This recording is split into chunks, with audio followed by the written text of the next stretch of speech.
स्तुति भी माता जी का अपना प्रणाम वगैरह करके काली भी चली आई, ऐसे सब बच्चे करने लगे, सारे बच्चे।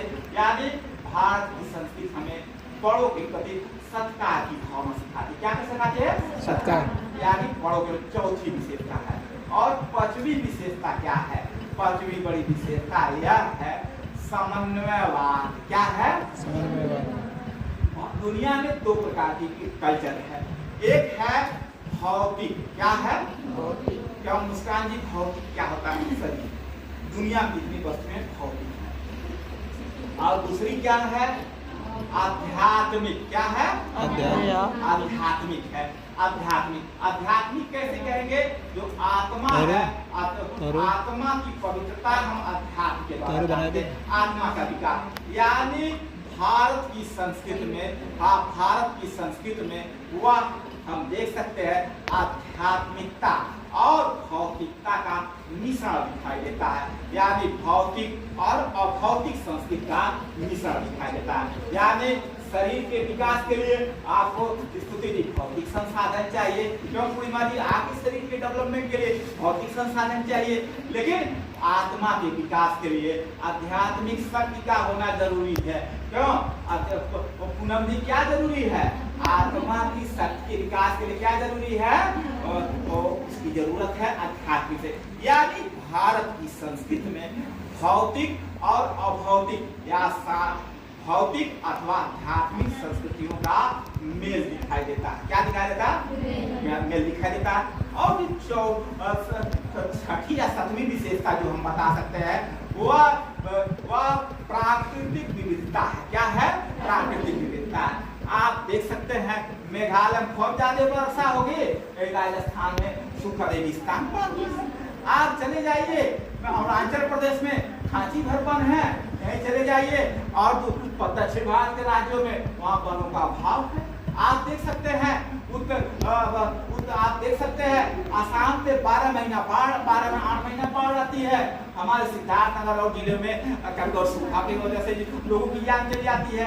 यानी आप कह सकते हैं भारत में प्राकृतिक विविधता है। क्या है? प्राकृतिक विविधता है। यानी भारतीय संस्कृति का ये भी मूल मंत्र भारतीय प्राकृतिक विविधता है।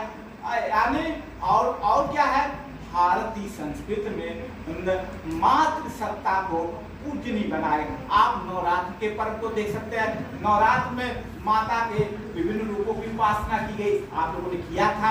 यानी भारतीय संस्कृति में मातृ सत्ता को पूजनीय माना है, बड़ों के प्रति सत्कार की भावना माना है। और इसके साथ साथ और क्या विशेषता भारतीय संस्कृति? भारतीय संस्कृति और भी विशेषता अनेकता में एकता। क्या है? अनेकता में एकता। यानी अनेकता में एकता।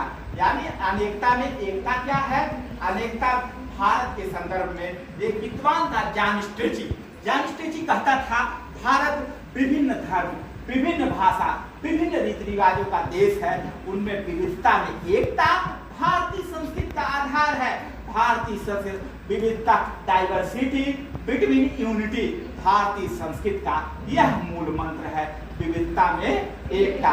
और इसके साथ साथ भारतीय संस्कृति का और भी विशेषता है। भारतीय संस्कृति में वसुधैव कुटुंबकम पर आधारित है। क्या है? वसुधैव कुटुंबकम। वसुधैव कुटुंबकम क्या है? वसुधा माने होता है क्या? पृथ्वी। इधर देखे, वसुधा माने पृथ्वी, कुटुंब माने परिवार। क्या है? परिवार। यानी संपूर्ण संसार क्या है? एक परिवार है। परिवार है। संपूर्ण संसार क्या है? परिवार। संपूर्ण संसार क्या है? एक परिवार है। आज ग्लोबलाइजेशन ने, इंटरनेट ने संपूर्ण दुनिया को अर्चना जी क्या कर दिया? एक सूत्र में बांध दिया। इसी को महिमा रूपी एक महासागर के रूप में देखा गया। यानी आपने देखा है, यानी वसुधैव कुटुंबकम पर आधारित है। यानी भारत की संस्कृति दुनिया की सबसे ज्यादा प्राचीन है। दुनिया की संस्कृतियां मनीषा जी जहां भी आई वह विलुप्त हो गई, लेकिन भारत की संस्कृति में निरंतरता है, प्राचीनता है, उसमें आधुनिकता का समन्वय दिखता है। भारत की संस्कृति राजनीति जी किसी रूप में विद्यमान दिखाई देती है। भारतीय संस्कृति का एक मूल क्लियर है। थोड़ा बहुत फायदा मेरे समझ से, जो जानता था मेरे से